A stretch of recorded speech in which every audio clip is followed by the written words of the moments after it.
Another wide receiver who could go top 10 is Alabama's Jameson Williams, and that's incredible to say, given the fact that he injured his ACL, and some thought he would be out his entire rookie season. Probably still going to be out until sometime in October, but that might not matter.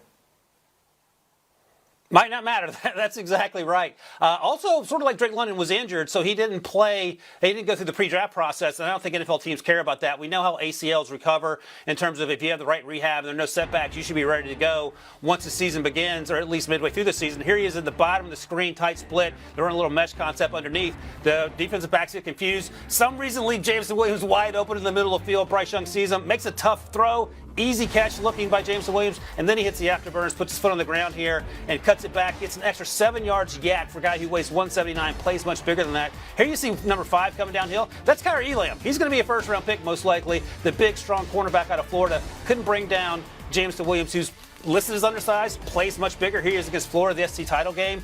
You got to get your hands on the line of scrimmage. One step, he wins. Bryce Young is throwing a bomb. I wonder if he's open. He's wide open. NFL open anyway against double coverage here. And what you see here is he does a little stutter and go. Number 5 does a good job staying in phase, but then the afterburners get kicked in there. Number 16 is a safety, Lewis Seen out of Georgia. He's going to be a top 50 pick. He ran in the 4.3s in the combine. Jameson Williams made it look like he was standing still there, and that's what he gives you, that explosiveness when he's healthy, to beat double teams down the field, to be explosive in those first few steps. That's what makes him a first-round pick, and as you know, Chris, that's what makes him probably a top 15 pick, even though, as you noted, in the national title game, he tore that ACL. 40% of his routes were either hitch or go routes, and we saw a few right there.